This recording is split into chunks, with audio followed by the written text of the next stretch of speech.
നമസ്കാരം. ഇന്നത്തെ മിഡിസ്റ്റ് അവർ തുടങ്ങുന്നു. ആദ്യം പ്രധാന വാർത്തകളിലേക്ക്.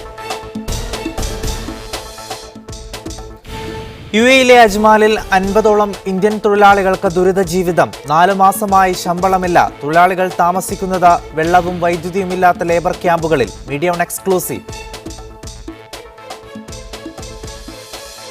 സംസ്ഥാന ഹജ്ജ് കമ്മിറ്റിക്ക് കീഴിൽ ഹജ്ജിനെത്തിയ തീർത്ഥാടകരുടെ മടക്കയാത്ര നാളെ മുതൽ. മദീനയിൽ നിന്ന് പുറപ്പെടുന്ന ആദ്യ സംഘം വൈകുന്നേരം നെടുമ്പാശ്ശേരിയിലെത്തും. തീർത്ഥാടകരെ സ്വീകരിക്കാൻ ഹജ്ജ് കമ്മിറ്റിയുടെ നേതൃത്വത്തിൽ വിപുലമായ ഒരുക്കങ്ങൾ. യാചന നിരോധന നിയമം നടപ്പിലാക്കുന്നത് സൗദി ശൂറ കൗൺസിൽ ചർച്ചയ്ക്കെടുക്കുന്നു. യാചന തൊഴിലാക്കുന്നവർ രാജ്യത്തുണ്ടെന്ന് ശൂറ. നിയമം ലംഘിക്കുന്നവർക്ക് കനത്ത ശിക്ഷ. വിദേശിയാണെങ്കിൽ നാടുകടത്താനും അനുമതി. വിശദമായ വാർത്തകളിലേക്ക്. യുഎഇയിലെ അജ്മാനിൽ 50ഓളം ഇന്ത്യൻ തൊഴിലാളികൾക്ക് ദുരിത ജീവിതം. 4 മാസമായി ശമ്പളമില്ലാത്ത തൊഴിലാളികൾ ദിവസങ്ങളായി പട്ടിണിയിലുമാണ്. വൈദ്യുതിയും വെള്ളവുമില്ലാത്ത ലേബർ ക്യാമ്പിലാണ് ഇവർ കഴിയുന്നത്.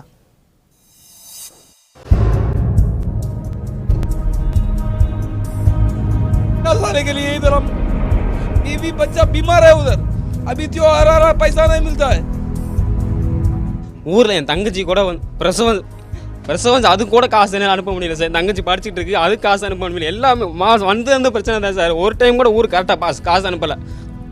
തമിഴ്നാട് കന്യാകുമാരി സ്വദേശി ഉടമസ്ഥനായ നിർമ്മാണ കമ്പനിയിലെ ജീവനക്കാരാണിവർ. തമിഴ്നാട്ടിൽ നിന്നും ആന്ധ്രാപ്രദേശിൽ നിന്നുള്ളവരാണ് ഏറെയും. ഉത്തരേന്ത്യൻ സംസ്ഥാനങ്ങളിൽ നിന്നുള്ളവരുമുണ്ട്. ശമ്പളമില്ലാത്തതിനാൽ സമീപത്തെ ഗ്രോസറി ഉടമ നൽകിയിരുന്ന ഭക്ഷണമായിരുന്നു ആശ്രയം. കടം പെരുകിയതിനാൽ കടകളിൽ നിന്ന് അരിയും പച്ചക്കറിയും വാങ്ങാൻ പോലും നിവൃത്തിയില്ല. 2 മാസം മുമ്പ് ലേബർ വകുപ്പിൽ പരാതി നൽകിയെങ്കിലും കമ്പനി പ്രതിനിധികൾ ഹാജരാകാത്തതിനാൽ കേസ് നീണ്ടുപോവുകയാണ്. ശമ്പള കുടിശ്ശികയായി 5000 ദിർഹത്തിലേറെ ഓരോ തൊഴിലാളിക്കും കിട്ടാനുണ്ട്. லேபருக்கு 5000 திரம்ஸ், 4 மணி எடுத்துக்கிட்டோம்னா ஒரு 20-30,000 திரம்ஸ் நம்ம வர முடியும். താമസിക്കുന്ന ലേബർ ക്യാമ്പിൽ വൈദ്യുതിയില്ല. തികച്ചും വൃത്തിഹീനമായ സാഹചര്യത്തിലാണ് ഇപ്പോൾ ഇവരുടെ ജീവിതം.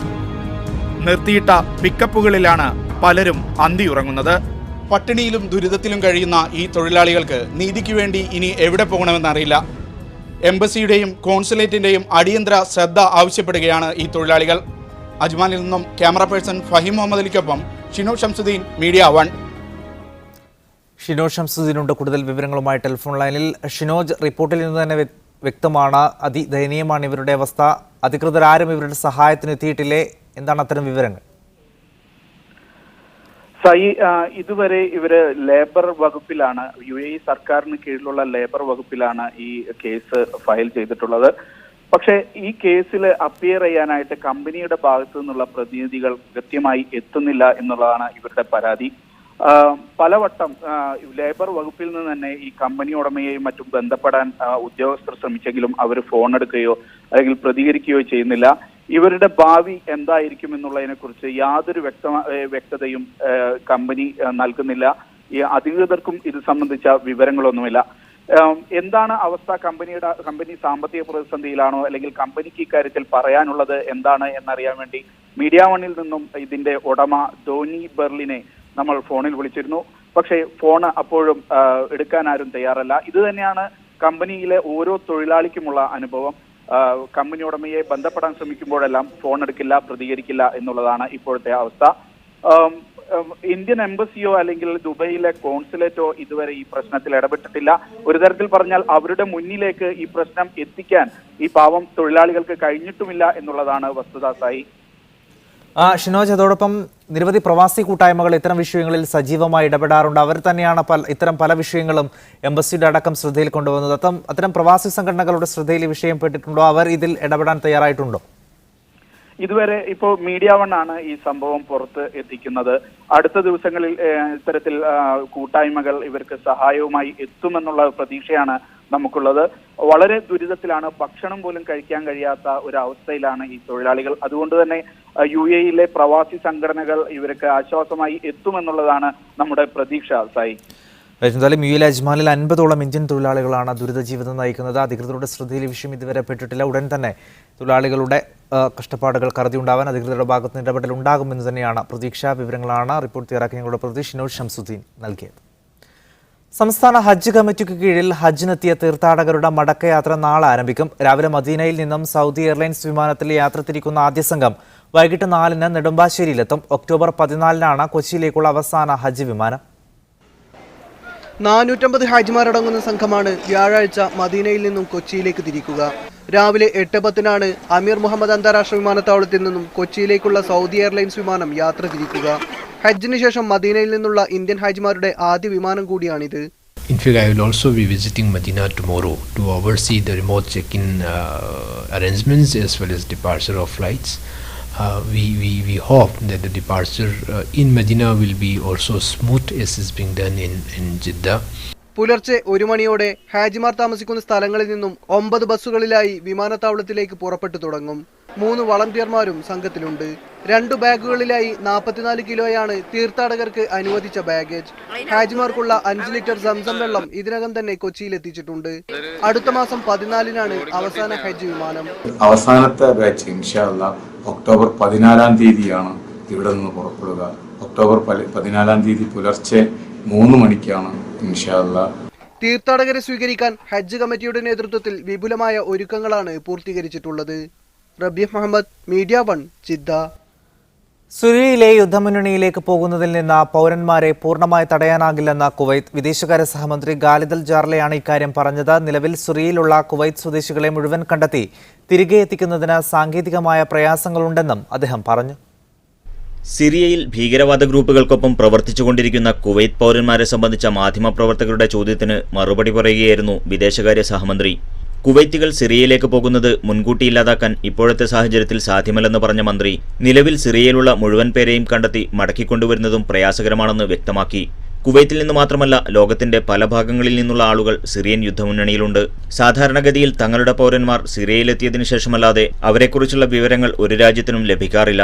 തുർക്കി വഴിയാണ് കുവൈത്തിൽ നിന്ന് സിറിയയിലേക്ക് ആളുകൾ കൂടുതലായും യാത്ര ചെയ്യുന്നത്. തുർക്കി അധികൃതരിൽ നിന്ന് വിവരം ലഭിച്ചാലല്ലാതെ കുവൈത്ത് പൗരന്മാർ സിറിയയിലേക്ക് പോകുന്നത് മുൻകൂട്ടി തടയാൻ കഴിയില്ലെന്നും മന്ത്രി പറഞ്ഞു. യമൻ വിഷയത്തിൽ സൗദിയുടെ നിലപാട് തന്നെയാണ് കുവൈത്തിന്റേതെന്നും മറ്റൊരു ചോദ്യത്തിനുത്തരമായി ഖാലിദ് അൽ ജാറല്ല കൂട്ടിച്ചേർത്തു. Media 1, Kuwait city. കുവൈത്തിൽ പെട്രോൾ വില വർദ്ധിപ്പിച്ച സർക്കാർ നടപടി അഡ്മിനിസ്ട്രേറ്റീവ് കോടതി റദ്ദാക്കി. നടപടിക്രമങ്ങൾ പാലിക്കാതെയാണ് സർക്കാർ പെട്രോൾ വില വർദ്ധിപ്പിച്ചതെന്ന് വിലയിരുത്തിയാണ് അഡ്മിനിസ്ട്രേറ്റീവ് കോടതി സുപ്രധാന വിധി പ്രസ്താവിച്ചത്. ഇന്ധനവില വർദ്ധിപ്പിച്ച സർക്കാർ നടപടി ചോദ്യം ചെയ്ത് ഏതാനും അഭിഭാഷകർ നൽകിയ പൊതുതാൽപര്യ ഹർജിയിലാണ് ഇന്ന് ചേർന്ന അഡ്മിനിസ്ട്രേറ്റീവ് കോടതി വിധി പറഞ്ഞത്. ഗസറ്റ് വിജ്ഞാപനം പ്രസിദ്ധീകരിക്കാതെയാണ് വിലവർധന നടപ്പാക്കിയതെന്നും പാർലമെന്റ് ചർച്ച ചെയ്ത് തീരുമാനമെടുക്കാതെ വില വർദ്ധിപ്പിച്ച നടപടിക്ക് നിയമസാധുതയില്ലെന്നും ഹർജിക്കാരായ അഭിഭാഷകർ കോടതിയിൽ ബോധിപ്പിച്ചിരുന്നു. പാർലമെന്റ് ചർച്ച ചെയ്ത് തീരുമാനമെടുക്കാതെ വില വർദ്ധിപ്പിച്ച നടപടിക്ക് നിയമസാധുതയില്ലെന്നും സാധാരണക്കാരെ ഏറെ ബാധിക്കുന്ന വിലവർധന റദ്ദാക്കണമെന്നുള്ള ഹർജിയിലെ വാദം അംഗീകരിച്ച കോടതി ഭരണഘടന അനുസരിച്ച് നടപടിക്രമങ്ങൾ കൈക്കൊള്ളാതെയാണ് വിലവർധന നടപ്പാക്കിയതെന്ന് വിലയിരുത്തി സർക്കാരിന് റിവ്യൂ ഹർജി നൽകാൻ കോടതി 15 ദിവസത്തെ സമയം അനുവദിച്ചിട്ടുണ്ട്. അഡ്മിനിസ്ട്രേറ്റീവ് കോടതിയുടെ വിധിക്കെതിരെ അപ്പീൽ പോകുമെന്ന് സർക്കാർ ഭാഗം അഭിഭാഷകർ അറിയിച്ചു. സാമ്പത്തിക പരിഷ്കരണ നടപടികളുടെ ഭാഗമായി ഈ മാസം 1 മുതലാണ് കുവൈറ്റ് പെട്രോൾ നിരക്കിൽ 40 മുതൽ 83% വരെ വർധന നടപ്പാക്കിയത്. Media 1, Kuwait city. കുവൈത്തിൽ പെട്രോൾ വില വർധന റദ്ദാക്കിക്കൊണ്ട് അഡ്മിനിസ്ട്രേറ്റീവ് കോടതി വിധി പ്രസ്താവിച്ചെങ്കിലും പെട്രോൾ പമ്പുകളിൽ നിലവിലെ വർദ്ധിത നിരക്ക് തന്നെ തുടരും. റിവ്യൂ ഹർജി നൽകാൻ സർക്കാരിന് കോടതി 15 ദിവസത്തെ സമയം അനുവദിച്ചതിനാൽ പുതിയ ഉത്തരവ് വരുന്നതുവരെ തൽസ്ഥിതി തുടരുന്നതിന് നിയമതടസ്സമുണ്ടാകില്ലെന്നാണ് കോടതി വൃത്തങ്ങൾ നൽകുന്ന സൂചന. പാർലമെന്റിന്റെ അനുമതിയില്ലാതെ പെട്രോൾ നിരക്ക് വർദ്ധിപ്പിച്ച സർക്കാർ നടപടിക്കെതിരെ അഭിഭാഷകനായ നവാസ് അൽ ഫസീഹിന്റെ നേതൃത്വത്തിൽ സമർപ്പിക്കപ്പെട്ട പൊതുതാൽപര്യ ഹർജിയിലാണ് ബുധനാഴ്ച കാലത്ത് അഡ്മിനിസ്ട്രേറ്റീവ് കോടതിയുടെ അനുകൂല വിധിയുണ്ടായത്. നടപടിക്രമങ്ങൾ പാലിക്കാതെ ധൃതി പിടിച്ചു നടപ്പാക്കിയ ഉത്തരവ് ഭരണഘടനാ വിരുദ്ധമാണെന്ന് വിലയിരുത്തിയാണ് കോടതി നിരക്ക് വർധന റദ്ദാക്കിയത്. വിധി നടപ്പാക്കുന്നതിന് 15 ദിവസത്തെ സമയം കോടതി അനുവദിച്ചിട്ടുണ്ട്. അഡ്മിനിസ്ട്രേറ്റീവ് കോടതിയുടെ വിധിക്കെതിരെ അപ്പീൽ കോടതിയെയും പിന്നീട് സുപ്രീം കോടതിയെയും സമീപിക്കാൻ സർക്കാരിന് സാവകാശമുണ്ട്. അപ്പീലിന് പോകുമെന്ന് സർക്കാർ അഭിഭാഷകർ വ്യക്തമാക്കിയിട്ടുമുണ്ട്. അതുകൊണ്ട് തന്നെ ഇന്നുണ്ടായ കോടതി വിധി കൊണ്ട് മാത്രം പെട്രോൾ നിരക്ക് പഴയപടിയാകില്ല എന്നാണ് നിയമവിദഗ്ധരുടെ അഭിപ്രായം. അതിനിടെ നിരക്ക് വർധന സംബന്ധിച്ച് ചർച്ച ചെയ്യാൻ പാർലമെന്റ് അടിയന്തരമായി സമ്മേളിക്കണമെന്ന് സ്പീക്കർ മർസൂഖ് അൽഗാനം ഗവൺമെന്റിനോട് ആവശ്യപ്പെട്ടിട്ടുണ്ട്. പാർലമെന്റ് അംഗങ്ങളിൽ ഭൂരിഭാഗവും നിരക്ക് വർധനയെ എതിർക്കുന്ന പശ്ചാത്തലത്തിലാണ് സ്പീക്കർ ഇത്തരമൊരാവശ്യം മുന്നോട്ട് വെച്ചത്. നേരത്തെ 35ഓളം എംപിമാർ പ്രമേയത്തിലൂടെ ഇതേ കാര്യം ആവശ്യപ്പെട്ടിരുന്നു. ജനങ്ങളുടെയും പാർലമെന്റ് അംഗങ്ങളുടെയും പൊതുവികാരം മാനിച്ച് സർക്കാർ തീരുമാനം പുനഃപരിശോധിക്കും പരിശോധിക്കുകയാണെങ്കിൽ പെട്രോൾ സബ്സിഡി സ്വദേശികൾക്ക് മാത്രമായി പരിമിതപ്പെടുത്തുക എന്ന നിർദ്ദേശത്തിനാകും പ്രാമുഖ്യം നൽകുക. അങ്ങനെ വരുമ്പോൾ പെട്രോൾ നിരക്ക് വർധനയുടെ അധികഭാരം രാജ്യത്തെ വിദേശി സമൂഹത്തിന് മാത്രമായി വരും. അതുകൊണ്ടുതന്നെ പെട്രോൾ നിരക്കുമായി ബന്ധപ്പെട്ട ഓരോ നീക്കവും അതീവ ഉത്കണ്ഠയോടെയാണ് രാജ്യത്തെ പ്രവാസി സമൂഹം നോക്കിക്കാണുന്നത്. Munir Ahmed, media 1, Kuwait city. കൂടുതൽ വാർത്തകളിലേക്ക് വരാം. ചെറിയൊരിടവേളയ്ക്ക് ശേഷം വാർത്തകൾ തുടരുന്നു. സൗദി ധനകാര്യ മന്ത്രാലയം വിദേശ കമ്പനികൾക്ക് ഏർപ്പെടുത്തുന്ന ടാക്സിൽ നിന്ന് 6 മാസത്തിനകം 10 ബില്യൺ റിയാൽ വരുമാനമുണ്ടാകുമെന്ന് Zakat and income tax authority മേധാവി ഇബ്രാഹിം അൽ മുഫ്ലിഖ് പറഞ്ഞു. പുതുതായി ഏർപ്പെടുത്തുന്ന ടാക്സിനെ കുറിച്ച് പരിചയപ്പെടുത്താൻ രാജ്യത്തെ 3 പ്രധാന നഗരങ്ങളിൽ സെമിനാർ സംഘടിപ്പിക്കാനും അധികൃതർ തീരുമാനിച്ചിട്ടുണ്ട്. പൂർണ്ണമായും വിദേശ മുതൽ മുടക്കിലുള്ള 149 കമ്പനികളിൽ നിന്ന് ലഭിക്കുന്ന ടാക്സ് 10 ബില്യൺ കവിയുമെന്നാണ് അധികൃതർ പ്രതീക്ഷിക്കുന്നത്. വിദേശ കമ്പനികൾക്ക് ഏർപ്പെടുത്തുന്ന ടാക്സ് സ്വദേശ കമ്പനികൾക്കോ സ്വദേശികളും വിദേശികളും പങ്കാളിത്തത്തിൽ നടത്തുന്ന സ്ഥാപനങ്ങൾക്കോ ടാക്സ് നിയമത്തിൽ മാറ്റമില്ല. എന്നാൽ ഇത്തരം കമ്പനികളിൽ വിദേശികളുടെ പങ്ക് 20% കൂടരുത്. അതേസമയം അടുത്ത വർഷം മുതൽ GCC രാജ്യങ്ങളിൽ നടപ്പാക്കുന്ന ടാക്സിനെ കുറിച്ച് പരിചയപ്പെടുത്താൻ റിയാദ്, അൽഖോബാർ, ജിദ്ദ എന്നീ നഗരങ്ങളിൽ സെമിനാർ സംഘടിപ്പിക്കാനും തീരുമാനിച്ചിട്ടുണ്ട്. അന്താരാഷ്ട്ര ഓഡിറ്റിംഗ് കമ്പനിയായ ഏൺസ്റ്റ് ആൻഡ് യങ് എന്ന കമ്പനിയാണ് സെമിനാർ നടത്തുന്നത്. ഒക്ടോബർ 25-ന് റിയാദിലും നവംബർ 8-ന് അൽഖോബാറിലും നവംബർ 10-ന് ജിദ്ദയിലും സെമിനാർ നടത്താനാണ് അധികൃതർ തീരുമാനിച്ചത്.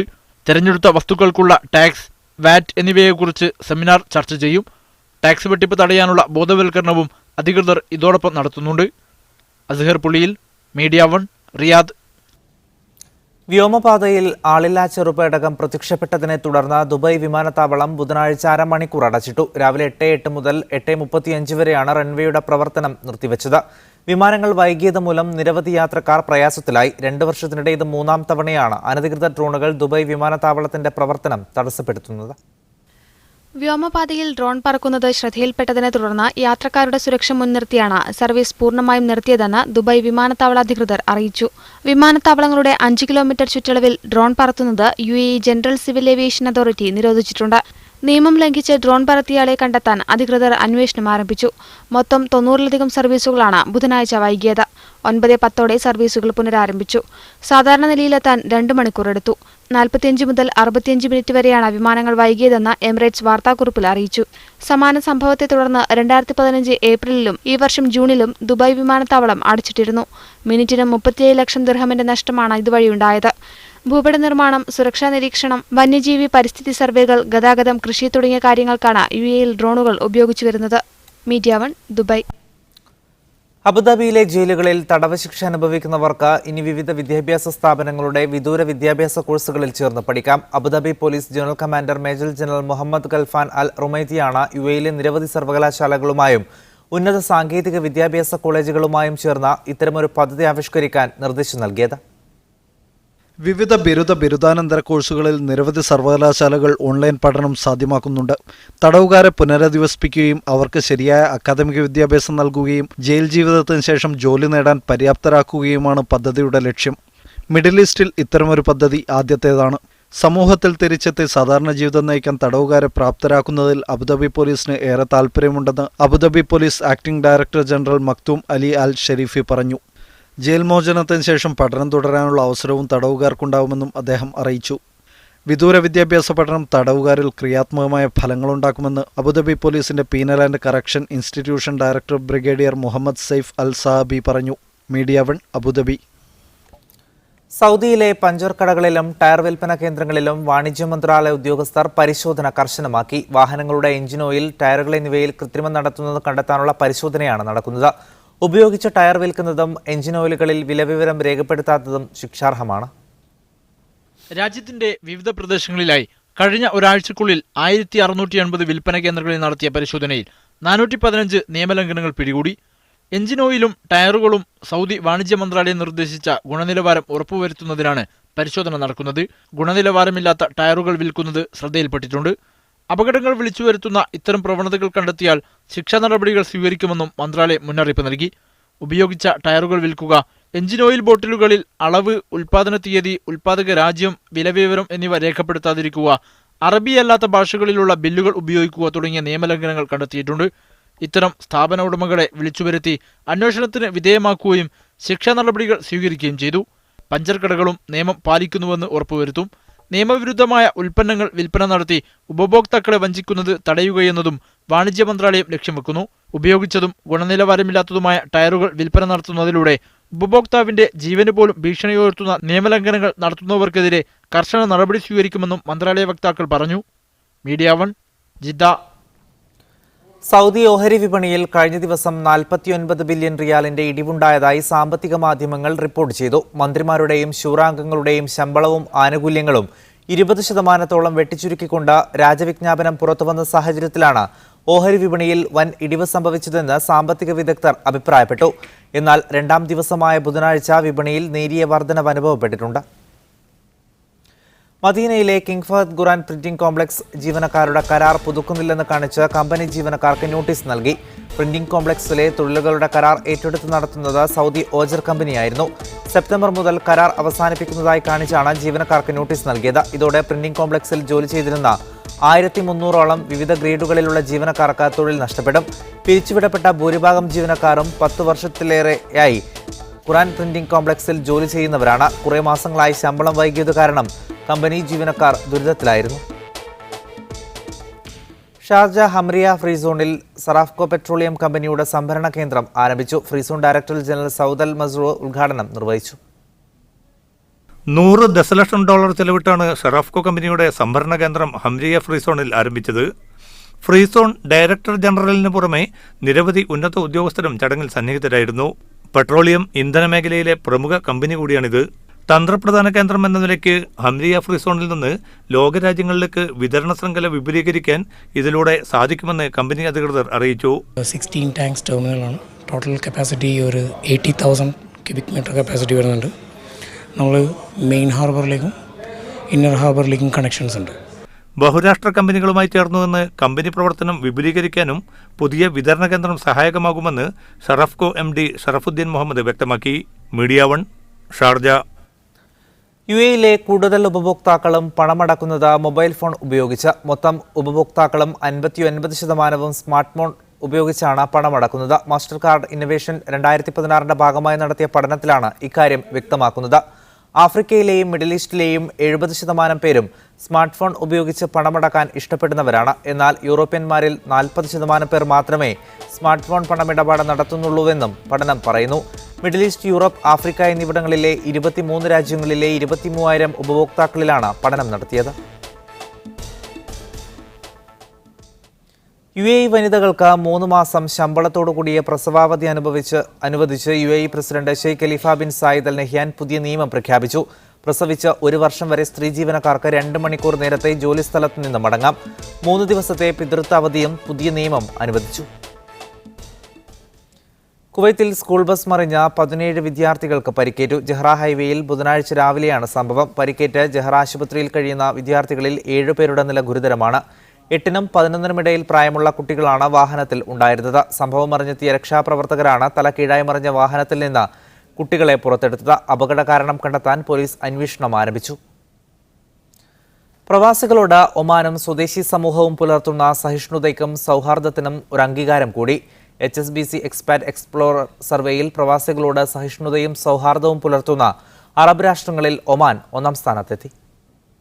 സഹിഷ്ണുതയ്ക്കും സൗഹാർദ്ദത്തിനും പുറമെ കരിയർ അവസരങ്ങൾ, സാമ്പത്തിക നില, ജീവിത ചെലവ് തുടങ്ങിയ വിവിധ ഘട്ടങ്ങൾ ആസ്പദമാക്കി തയ്യാറാക്കിയ മൊത്തം റാങ്കിങ്ങിൽ ഒമാന് 18ാം സ്ഥാനമാണുള്ളത്. 45 രാഷ്ട്രങ്ങളുടെ പട്ടികയിൽ GCC രാഷ്ട്രങ്ങളിൽ ബഹ്റൈനാണ് 1ാം സ്ഥാനത്ത്. കഴിഞ്ഞ വർഷം 4ാം സ്ഥാനത്തായിരുന്ന ബഹ്റൈൻ ഇക്കുറി 9ാം സ്ഥാനമാണുള്ളത്. കഴിഞ്ഞ വർഷം 9ാം സ്ഥാനത്തായിരുന്ന UAE ഇക്കുറി 3 സ്ഥാനങ്ങൾ താഴേക്കിറങ്ങി 12ാം സ്ഥാനത്തെത്തി. ഒമാന് കഴിഞ്ഞ തവണ 14ാം സ്ഥാനമായിരുന്നു ഉണ്ടായിരുന്നത്. ഖത്തർ ഈ വർഷത്തെ പട്ടികയിൽ 29ാം സ്ഥാനത്തും സൗദി 31ും കുവൈത്ത് 35ാം സ്ഥാനത്തുമാണ്. പ്രവാസികൾ എല്ലാ അർത്ഥത്തിലും ജീവിക്കാൻ ഇഷ്ടപ്പെടുന്ന നഗരമെന്ന ബഹുമതി സിംഗപ്പൂരിനാണ് ലഭിച്ചത്. New Zealand, Canada, check republic, Switzerland എന്നിവയാണ് 2 മുതൽ 5 വരെ സ്ഥാനത്ത്. ഇന്ത്യക്ക് പട്ടികയിൽ 26ാം സ്ഥാനമാണുള്ളത്. കഴിഞ്ഞ തവണ 17ാം സ്ഥാനത്തായിരുന്നു. പ്രധാന വിഭാഗങ്ങളായ സാമ്പത്തിക നിലയിൽ ഒമാന് 14ാം സ്ഥാനവും പരിചയസമ്പന്നതയിൽ 15ാം സ്ഥാനവും കുടുംബ വിഭാഗത്തിൽ 34ാം സ്ഥാനമാണുള്ളത്. വർദ്ധിച്ച വിദ്യാഭ്യാസ ചെലവും മറ്റുമാണ് ഈ വിഭാഗത്തിൽ റാങ്കിങ്ങിൽ താഴേക്ക് പോകാൻ കാരണം. Media 1 Muscat. മിഡിസ്റ്റവർ തുടരുന്നു. ഗൾഫിലെ മികച്ച വിദ്യാർത്ഥികളെ കണ്ടെത്താനുള്ള ടാലന്റ് സെർച്ച് പരീക്ഷയുടെ നടത്തിപ്പിനായി PM ഫൗണ്ടേഷനും ഗൾഫ് മാധ്യമവും ധാരണാപത്രം ഒപ്പിട്ടു. അടുത്ത 2 വർഷം കൂടി പരീക്ഷയുടെ നടത്തിപ്പിനും ഫെലോഷിപ്പ് വിതരണത്തിനുമാണ് ധാരണ. PM foundation trustee doctor NM ഷറഫുദ്ദീനും Gulf Madhyamam resident editor PI നൌഷാദുമാണ് ധാരണാപത്രത്തിൽ ഒപ്പുവെച്ചത്. GCC രാജ്യങ്ങളിലെ പരീക്ഷാ നടത്തിപ്പ് ചുമതലയാണ് ഗൾഫ് മാധ്യമത്തിനുള്ളത്. PM ഫൗണ്ടേഷൻ കേരളത്തിലെ വിദ്യാർത്ഥികൾക്ക് വേണ്ടി നടത്തിക്കൊണ്ടിരിക്കുന്ന നിസ്തുലമായ ഈ പ്രവർത്തനത്തിന് മാധ്യമവും സഹകരിക്കുന്നു എന്നത് അഭിമാനകരമായ കാര്യമാണ്. പരീക്ഷയ്ക്ക് അപേക്ഷ ക്ഷണിക്കലും ചോദ്യപേപ്പർ തയ്യാറാക്കലും വിജയികളെ നിശ്ചയിക്കലും PM ഫൗണ്ടേഷന്റെ ഉത്തരവാദിത്തമായിരിക്കും. ഈ ഫെലോഷിപ്പുകൾക്ക് വലിയ പ്രാധാന്യമുണ്ട്.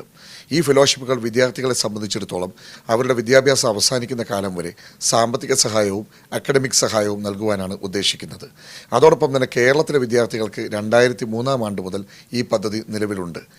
SSLC പരീക്ഷയ്ക്ക് മുഴുവൻ വിഷയത്തിലും A+, A1 നേടിയ വിദ്യാർത്ഥികളിൽ നിന്നാണ് പരീക്ഷയിലൂടെ ഫെലോഷിപ്പിന് അർഹരായവരെ തെരഞ്ഞെടുക്കുന്നത്. എല്ലാ GCC രാജ്യങ്ങളിലും പരീക്ഷാ കേന്ദ്രങ്ങളുണ്ടാകും. മികവ് കാട്ടുന്നവരിൽ നിന്ന് 10 പേരെ തെരഞ്ഞെടുത്ത് ഫെലോഷിപ്പ് നൽകി ആദരിക്കും. PM foundation chairman APM Muhammad Hanish, Madhyamam marketing വിഭാഗം general manager K Muhammad Rafeeq, Gulf Madhyamam senior marketing manager Haris Vallil എന്നിവരും ചടങ്ങിൽ പങ്കെടുത്തു. Media 1 Dubai. നിർമ്മാണ തകരാർ കാരണം തിരിച്ചുവിളിച്ച സാംസങ് ഗാലക്സി നോട്ട് 7 ഫോൺ UAE-യിൽ മാറ്റി നൽകൽ ആരംഭിച്ചു. രാജ്യത്തെ തിരഞ്ഞെടുത്ത കടകളിലൂടെ ബുധനാഴ്ചയാണ് മാറ്റി നൽകൽ തുടങ്ങിയത്. ഡിസംബർ 31 വരെ മാറ്റി വാങ്ങാം. ഒക്ടോബർ 9 മുതൽ 8 വരെ നടക്കുന്ന ജിടെക്സ് ഷോപ്പിംഗ് മേളയിലും ഫോൺ മാറ്റി നൽകും. ബാറ്ററി അമിതമായി ചൂടാകുന്നുവെന്നും പൊട്ടിത്തെറിക്കുന്നുവെന്നുമുള്ള റിപ്പോർട്ടുകളെ തുടർന്നായിരുന്നു കമ്പനി സാംസങ് ഗാലക്സി നോട്ട് 7 ഫോണുകൾ തിരിച്ചു വിളിച്ചത്. അമേരിക്ക, കൊറിയ, യൂറോപ്പ് എന്നിവിടങ്ങളിലായി 60% ഉപഭോക്താക്കൾക്കും ഫോൺ മാറ്റി നൽകിയതായി കമ്പനി അധികൃതർ അറിയിച്ചു. അജ്മാനിലെ അമീന ആശുപത്രിയിൽ സ്തനാർബുദ ബോധവൽക്കരണ ക്യാമ്പയിൻ ഒക്ടോബർ 1 ആരംഭിക്കും. ആശുപത്രിയിൽ നടന്ന ചടങ്ങിൽ പിങ്ക് ബലൂൺ പറത്തിക്കൊണ്ട് 1 മാസം നീണ്ടു നിൽക്കുന്ന ക്യാമ്പയിന്റെ പ്രചാരണ പരിപാടികൾക്ക് തുടക്കമായി. അജ്മാൻ മുനിസിപ്പാലിറ്റി, ഉമ്മുൽ മുഅ്മിൻ വനിതാ അസോസിയേഷൻ എന്നിവയുടെ സഹകരണത്തോടെയാണ് നേരത്തെ കണ്ടെത്തുന്നതാണ് മികച്ച പ്രതിരോധം എന്ന പ്രമേയത്തിൽ നടക്കുന്ന പരിപാടി. മുൻകൂട്ടി പേര് രജിസ്റ്റർ ചെയ്യുന്നവർക്ക് മാമോഗ്രാം, പ്രത്യേക പരിശോധന എന്നിവ ക്യാമ്പയിൻ കാലയളവിൽ സൗജന്യമായി നടത്തും. ഗൾഫിലെ തിരൂർ പുറത്തൂർ സ്വദേശികളുടെ വാട്സപ്പ് കൂട്ടായ്മ ദാസൽ ഗെയ്മയിൽ കുടുംബസംഗമം ഒരുക്കി. പുറത്തൂരിൽ വിവിധ വികസന പദ്ധതികൾ നടപ്പാക്കാൻ യോഗം തീരുമാനിച്ചു. ചെയർമാനും വ്യവസായിയുമായ CP കുഞ്ഞിമൂസ സംഗമം ഉദ്ഘാടനം ചെയ്തു. പദ്ധതികൾക്കായി 50 ലക്ഷം രൂപയും പ്രഖ്യാപിച്ചു. MP റഫീഖ് അധ്യക്ഷത വഹിച്ചു. സലാം പുറത്തൂർ, സൈദുക്കുട്ടി സത്താഫി, അബ്ദുൽ ഹമീദ് തുടങ്ങിയവർ സംസാരിച്ചു. 14ാമത് അബുദാബി അന്താരാഷ്ട്ര ഹണ്ടിംഗ് ആൻഡ് എക്സ്ട്രിയൻ പ്രദർശനം ഒക്ടോബർ 4 മുതൽ 8 വരെ അബുദാബി നാഷണൽ എക്സിബിഷൻ സെന്ററിൽ നടക്കും. 40,000 ചതുരശ്ര മീറ്ററിൽ ഒരുങ്ങുന്ന പ്രദർശനത്തിൽ 40 രാജ്യങ്ങളിൽ നിന്നുള്ള 650 കമ്പനികൾ പങ്കെടുക്കും. ഇതിൽ 126 കമ്പനികൾ UAE-യിൽ നിന്ന് തന്നെയുള്ളവയാണ്. ലോകത്തിന്റെ വിവിധ ഭാഗങ്ങളിൽ നിന്നായി 74 കമ്പനികളും ആദ്യമായും പങ്കെടുക്കാനെത്തുന്നുണ്ട്. പ്രതിപക്ഷ നേതാവ് രമേശ് ചെന്നിത്തലയ്ക്കെതിരെ മുസ്ലിം യൂത്ത് ലീഗ് നേതാവ് രംഗത്ത്. റാസുൽ ഖൈമ KMCC സംഘടിപ്പിച്ച CH അനുസ്മരണത്തിൽ യൂത്ത് ലീഗ് സംസ്ഥാന വൈസ് പ്രസിഡന്റ് CP അസീസ് മാസ്റ്ററാണ് ചെന്നിത്തലയ്ക്കെതിരെ ആഞ്ഞടിച്ചത്. അസ്ലം വധക്കേസിൽ പ്രതികരിക്കാൻ രമേശ് ചെന്നിത്തല മടിച്ചു എന്ന് ചൂണ്ടിക്കാട്ടിയായിരുന്നു വിമർശനം. നമ്മോടൊപ്പം നിൽക്കുന്നവരടക്കം നമ്മളോട് സ്വീകരിക്കുന്ന സമീപനങ്ങൾ നമ്മെ ദുഃഖിപ്പിക്കുന്നുണ്ട്. നമുക്ക് ഓർമ്മയില്ലേ, നമ്മുടെ കേരളത്തിന്റെ പ്രതിപക്ഷ നേതാവായി പ്രവർത്തിക്കുന്നവർ ഇന്നലകളിൽ നടത്തിയത്? ഈ പ്രതിപക്ഷത്തിരിക്കുമ്പം, പ്രതിപക്ഷ നേതാവ് സ്ഥാനത്തിരിക്കുമ്പം നമ്മുടെ രാജ്യത്തിലെ, നമ്മുടെ സംസ്ഥാനത്തിലെ ഭരണാധികാരികൾ ചെയ്യുന്ന തെറ്റായ ചെയ്തികൾക്കെതിരാകെ മുഖം നോക്കാതെ വിമർശിച്ചിട്ടുണ്ട്, പ്രക്ഷോഭങ്ങൾ നടത്തിയിട്ടുണ്ട്, പ്രസ്താവനകൾ നടത്തിയിട്ടുണ്ട്. പക്ഷേ നാദാപുരത്തും പരിസര പ്രദേശത്തും ഇന്ന് നാം കേട്ടുകൊണ്ടിരിക്കുന്നത്, നാദാപുരത്തിന്റെ പ്രാന്തപ്രദേശത്ത് നമ്മുടെ പ്രവർത്തകന്മാർ പരസ്പരം സംസാരിച്ചു കൊണ്ടിരിക്കുന്നത് കേരളത്തിൽ. ഖത്തറിലെ പ്രവാസി മലയാളികളുടെ കലാ സാംസ്കാരിക കേന്ദ്രമായ ഫ്രണ്ട്സ് കൾച്ചറൽ സെന്ററിന് അക്ഷയ അന്തർദേശീയ പുരസ്കാരം. പ്രവാസി മലയാളികൾക്കിടയിൽ FCC നടത്തിവരുന്ന സാഹിത്യ സാംസ്കാരിക പ്രവർത്തനങ്ങൾ പരിഗണിച്ചാണ് പുരസ്കാരത്തിനായി തെരഞ്ഞെടുത്തതെന്ന് അക്ഷയ പുസ്തകനിധി പ്രസിഡന്റും കേരള സാഹിത്യ അക്കാദമി മുൻ സെക്രട്ടറിയുമായ പായിപ്ര രാധാകൃഷ്ണൻ അറിയിച്ചു. കനായ് കുഞ്ഞിരാമൻ രൂപകൽപ്പന ചെയ്ത ശില്പവും പ്രശസ്തി പത്രവും ഈ വർഷം നവംബറിൽ ദോഹയിൽ വെച്ച് നടക്കുന്ന ചടങ്ങിൽ വിതരണം ചെയ്യുമെന്ന് അദ്ദേഹം പറഞ്ഞു. ഡോക്ടർ M ലീലാവതി, വൈശാഖൻ, പായിപ്ര രാധാകൃഷ്ണൻ എന്നിവരടങ്ങുന്ന ജൂറിയാണ് FCCയെ പുരസ്കാരത്തിന് തെരഞ്ഞെടുത്തത്. ഖത്തറിൽ നിന്ന് ആദ്യമായാണ് ഒരു സംഘടന അക്ഷയ അന്തർദേശീയ പുരസ്കാരത്തിന് അർഹമായത്. ഗൃഹോപകരണ ചില്ലറ വിൽപ്പന കേന്ദ്രമായ ഹോം സെന്റർ കറാമ മൊൾട്ടാന ബിൽഡിംഗിൽ നടൻ ജോൺ അബ്രഹാം ഉദ്ഘാടനം ചെയ്തു. ആരതി ജഗ്തിയാനി, മെട്രിക് പെയിൻ Ibrahim Askar, major Rashid Thani al Madrusi, lieutenant colonel Jamal Ahmed Ibrahim, Muhammad al Mutawa, Sanjeev Kumar Sharma എന്നിവരും സന്നിഹിതരായിരുന്നു. ഖത്തറിൽ ഷോക്കേറ്റ് മരിച്ച കണ്ണൂർ കക്കാട് അത്താഴക്കുന്ന് സ്വദേശി കണ്ടൻ ഷബീറിന്റെ മൃതദേഹം ഇന്ന് രാത്രി 2:30 ഖത്തർ എയർവേസ് വിമാനത്തിൽ നാട്ടിലേക്ക് കൊണ്ടുപോകും. മയ്യത്ത് നമസ്കാരം നാളെ ഉച്ചയ്ക്ക് 1:30 കക്കാട് ജുമോത്ത് പള്ളിയിൽ നടക്കുമെന്ന് ബന്ധുക്കൾ അറിയിച്ചു. കൾച്ചറൽ ഫോറം ജനറൽ സേവന വിഭാഗം പ്രവർത്തകരാണ് നടപടിക്രമങ്ങൾ പൂർത്തീകരിക്കാൻ മുൻകൈയെടുത്തത്. 7 വർഷമായി ഖത്തറിൽ ഇലക്ട്രിക് ജോലികൾ ചെയ്തു വരികയായിരുന്ന ഇദ്ദേഹത്തിന് ഇന്നലെ അൽഗോറിൽ വെച്ചാണ് ഷോക്കടിച്ചത്. 32 വയസ്സായിരുന്നു. കോഴിക്കോട് സ്വദേശിയും ജുബൈലിയിലെ സ്വകാര്യ ടാക്സി ഡ്രൈവറുമായ പിലാശ്ശേരി പഴയകുന്നുമേൽ വീട്ടിൽ അലി നഫീസ ദമ്പതികളുടെ മകൻ സുനീർ കുഴഞ്ഞു വീണ് മരിച്ചു. 41 വയസ്സായിരുന്നു. കരൾ സംബന്ധമായ അസുഖത്തിന് ചികിത്സയിലായിരുന്നു. ജുബൈലിലെ ഒരു സ്വകാര്യ ആശുപത്രിയിൽ ചികിത്സ തേടിയിരുന്നു. ജുബൈലിൽ 5 വർഷമായി ജോലി നോക്കുകയായിരുന്നു. നാട്ടിൽ നിന്നും 6 മാസം മുമ്പാണ് അവധി കഴിഞ്ഞെത്തിയത്. ഇതോടെ ഇന്നത്തെ മിഡി സ്റ്റവറിയുടെ സമാപിക്കുകയാണ്. ഇനി സ്പെഷ്യൽ എഡിഷന്റെ പുനഃസംപ്രേഷണം കാണാം. ശുഭരാത്രി.